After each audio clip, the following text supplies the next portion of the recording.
With just a couple of weeks separating us and UFC 229 now, the headlines have certainly been dominated by Conor McGregor. That's to be expected considering the amount of fame that surrounds him at the moment, but what about Khabib? Hardcore fans have certainly gotten to know him well over the last 6 years since he debuted in the UFC in 2012, but many new fans are being introduced to him for perhaps the first time. That's in part because this is only the second time he's ever headlined a card. The fiasco of UFC 223 when he won the lightweight title earlier this year was his first time. With him being from Dagestan, a republic inside of Russia, a world away and with plenty of language barriers, there's quite a bit fans still don't know about him.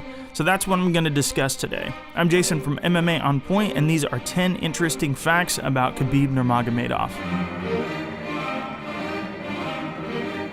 Number 10, an extreme upbringing. Just being Russian is enough to invoke images of a rougher, all-around, more difficult lifestyle and an extremely harsh climate. But Khabib's background is another animal altogether. Much of Dagestan is buried deep in the Caucasus Mountains with high elevation and extremely cold temperatures. But the biggest factor of why it's so harsh is the history of the region. It was embroiled in wars with Russia throughout much of its history, and the country has been torn apart with terrorist groups invading the region since the 90s, with poverty plaguing many of its inhabitants. As a result, youth programs and gyms have been established all throughout the republic to keep kids off the streets and away from trouble. As an accomplished martial artist, freestyle wrestler, judo and sambo champion, and serviceman in the Ukrainian army, Khabib's dad, Abdulmanap Nurmagomedov, and his uncles established their own training facilities to keep Khabib and 15 other boys alongside his brother, relatives, and friends away from the world outside. It was ran like a 24/7 gym and army training camp rolled into one. And some of those training methods that they used have become infamous, namely Khabib wrestling a bear as a young child.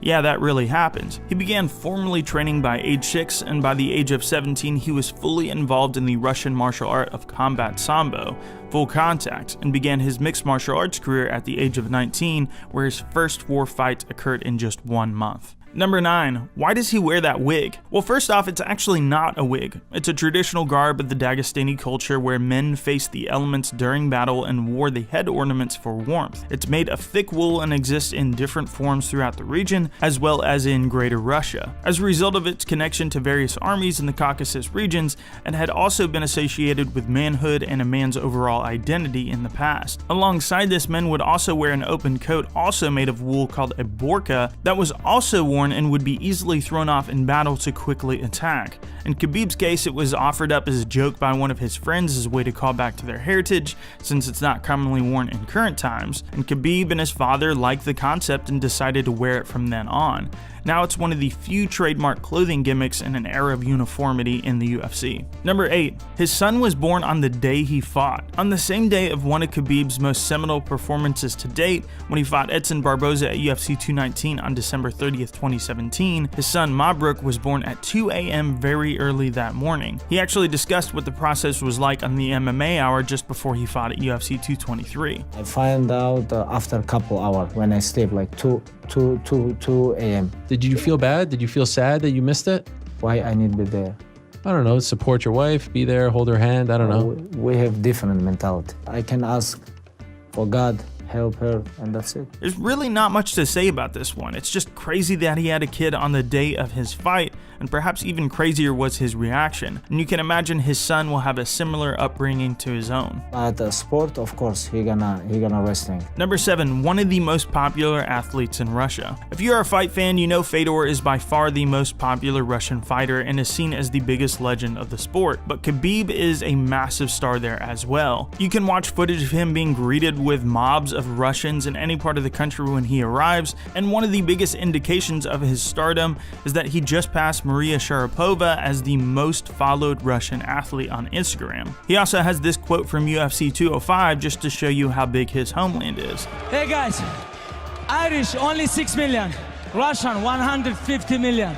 So if you're someone new looking into this fight and wondering who he is, it should be noted how many people he has behind him back home, and not only there, but there's an estimated 1.6 million Russian Americans in the New York tri-state area, with many that see him as a superstar as well. Number 6, he's extremely accomplished outside of the cage. In addition to being the current UFC lightweight champion in the sport of MMA, he's got plenty of accolades on his mantle elsewhere. He holds the most accomplishments in Sambo with 2 gold medals and 1 silver under the World Sambo Combat Federation, won the Combat Sambo Federation of Russian Championships with a gold medal in 2009, and the All-Russian Sambo Federation Championships as well. He's won 2 no-gi grappling tournaments with the North American Grappling Association in 2012, won the Army Hand-to-Hand Combat European Championship, and is a European Pancration champion to top things off. Beyond this, he has extensive training in judo as a black belt, boxing with Olympic trainers, and of course freestyle wrestling since he was a young child. As if that's not all enough, he also grew up playing soccer and basketball alongside regular swimming and gymnastics training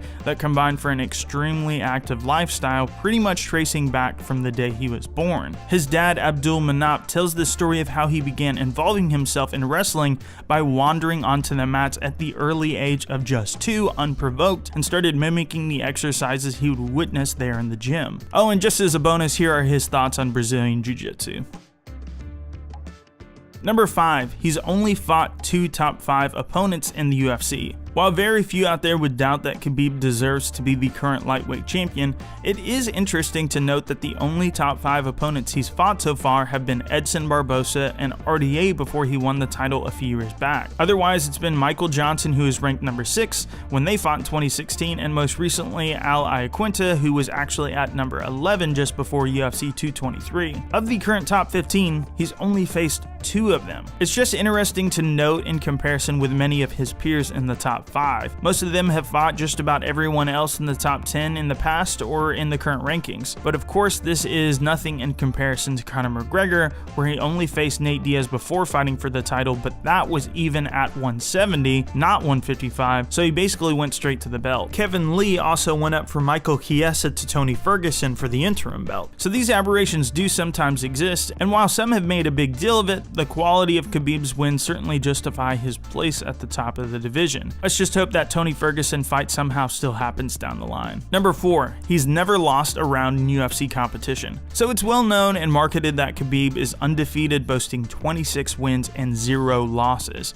An impressive feat on its own, but even more impressive is the fact that he's never lost a single round. In the UFC, he's had 10 fights with 4 finishes and 6 decisions. Of those decisions, he earned either a unanimous decision by winning each round with a 10-9 score or greater, basically meaning they scored him winning every single round. Going back to before the UFC, he was on a streak of 8 wins by finish and only had 4 decisions in his career back then, all also by unanimous decision. But there is one controversy in that bunch, and that's our next entry. Number 3, his takedowns were shut down in the past. In his fight with Gleison Tibau, Khabib was not able to score a single takedown in 3 rounds, and it's not like he wasn't constantly trying, he just wasn't able to get them. This fight went to a decision, and despite this, he earned a score of 30-27 on each of the judges' official scorecards. What's controversial about this is that both Joe Rogan and Mike Goldberg thought he lost the fight and were shocked by the decision. The corner of Nurmagomedov is getting urgent. If he loses this fight, which we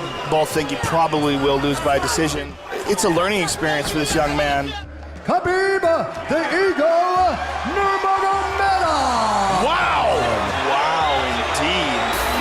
Whoa. And honestly, I see where they're coming from. At the very least, it should have been a split decision with something closer to a 29-28 score in the final scorecards. And Khabib himself was actually taken down in the fight and was outlanded according to Fight Metric by significant strikes and total strikes overall. The argument for Khabib is based in the fact that he was pushing forward most of the fight and initiated grappling exchanges against the cage very often, although he usually wasn't attacking in those positions and they were broken up for inactivity most of the time. Either way, there are a ton of people that have seen that fight and still think he won, and it's pretty old by now since that was back in 2012, and he's got 6 years of wins separating himself from that fight in 2018. Number 2, he almost retired. If you look closely at his record, you'll notice he didn't fight between April 2014 and April 2016. The reason being is that he went through several injuries that included 2 canceled fights with Donald Cerrone due to a reoccurring knee injury, and in the first of 4 failed bookings against Tony Ferguson, Khabib pulled out due to a rib injury ahead of their fight. This was all very hard on him, and he expressed the desire to actually retire from the sport altogether, but his father convinced him to stay and pursue the title. I remember a couple years ago, you were talking about retirement. You remember after the injuries, and he was the one who told you can't retire yet, right? Yes, father say, how you wanna be retired if you have some problems and you wanna give up? Give up is easy way. Lara, your friends, teammates, me, everybody waiting for your title fight, and now you wanna retire? What is this?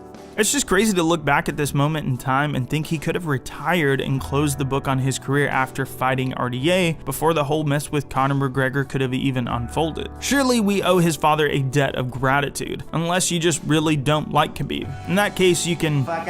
Number 1. How he got the title. To call UFC 223 a debacle is a huge understatement. Not only were several fights scrapped from the card due to McGregor's antics, there were 5 different opponents weighed in front of Khabib during fight week. Tony Ferguson's freak injury tripping over a cable during pre-fight media obligations, Max Holloway, the 145-pound champion, being told by the Athletic Commission that he needed to stop cutting weight to 155 because they deemed him medically unfit based on whatever they witnessed that his team didn't backstage. Then it was thought to be Anthony Pettis, who ended up declining the fight. And then Paul Felder was rejected by the Athletic Commission based on his ranking. So finally it was Al Iaquinta that stepped up. One hell of a roller coaster. But what's also interesting is that Khabib won the title while there were still 2 champions present. Tony Ferguson was still the interim champion and Conor McGregor was still the undisputed champion. It was stipulated by Dana White that when the first punch was thrown that Conor would be stripped of his title and by extension interim champ Ferguson because he was injured as well. This is the first time in UFC history that anyone has won a title in this manner. Champions have certainly been stripped of the title in the past, but not during the fight and definitely not 2 of them at the same time. Since then this has happened again, or maybe hasn't happened, at least it was supposed to, with Colby Covington when Tyron Woodley fought Darren Till. The rankings on UFC.com still show him as interim champ though. So surprise surprise, it sounds like Dana White didn't go through with that one. But either way, before UFC 223 it was a completely new concept to strip a champion in this way,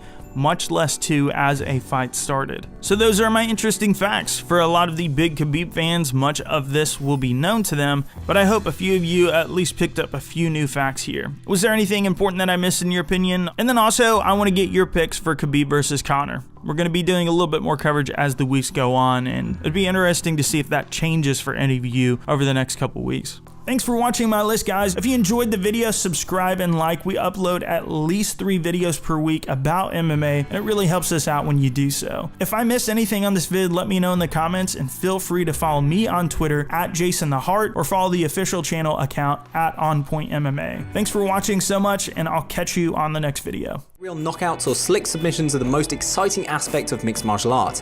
Fights usually end with a standard finisher at the end of the allotted time, and when controversy appears, it's more often not outside of the actual fighting. However, not all fights go according to schedule. In rare cases, we end up with totally unique, one-of-a-kind fight finishing sequences that leaves fans discussing the